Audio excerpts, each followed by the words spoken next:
Recently, I had writer's block. Couldn't think, so I completely removed myself from my work. I put on my running shoes and I ran. Down the steps to the front door and down the street. It was a Tuesday afternoon when traditionally we're taught to either be at work or in school. That's just where we are. And I laugh because a year and a half after deciding to leave, to pursue my own thing, start my own business ventures, the simple idea of being outside on a weekday raises a tiny red flag in the back of my mind, as if to suggest I shouldn't be doing this. And that's what 26 years of maintaining a certain mentality will do. Changing the way you see things doesn't happen overnight, it takes time. So I'm running. I'm making my way downtown with the sole thought of needing content for this next video, right? My mission was to think, to run and to think. And I ran a few blocks, right? And I'd see people walking to school, going to and from work, taking the train, carrying shopping bags for Christmas. And all these things really make you question the big picture, right? How can so many different priorities be right? Are the things we place most value on truly most important? And I thought about it and I thought about it and I thought about it and didn't come up with an answer, so I kept running. And at this point, I'm well on my way. Past the ballpark where my grandfather spent his whole life cheering for a team that consistently ripped his heart out. And I thought about how they finally won in 2004, days before he died. And how one person can have such a tremendous impact on your life.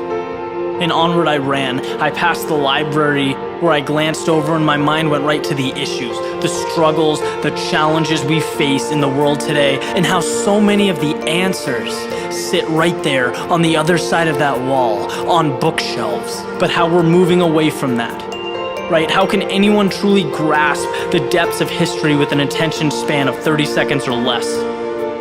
You know, I started thinking about what's gonna happen, how this is going to affect mankind, and I bounced this around for a few minutes and then move forward, step by step, acknowledging that, I'm spending time asking questions but haven't come up with any answers, right? I have no content for this video, not yet, so I ran. And I ran through the common where the trees have no more leaves, it's winter, everything looks dead. And this brought me back to the summer, when everything was green, when the sun was out, and I had to ask myself, did I take the time to truly appreciate that? Because now it's gone. And I made a promise that this summer, I'd never walk through the Boston Common without being grateful for it. It's a little thing, but it's a reminder that nothing lasts forever.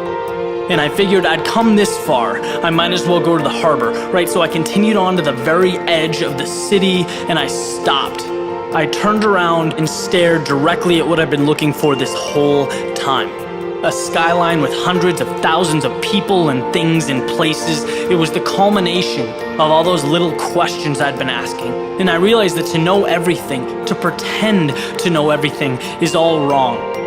That's not what it's about progress. It's about learning a little bit at each stop along the way. Never allowing yourself to be stuck or closed-minded in a way that inhibits change or growth. Life is a marathon. It's not a sprint.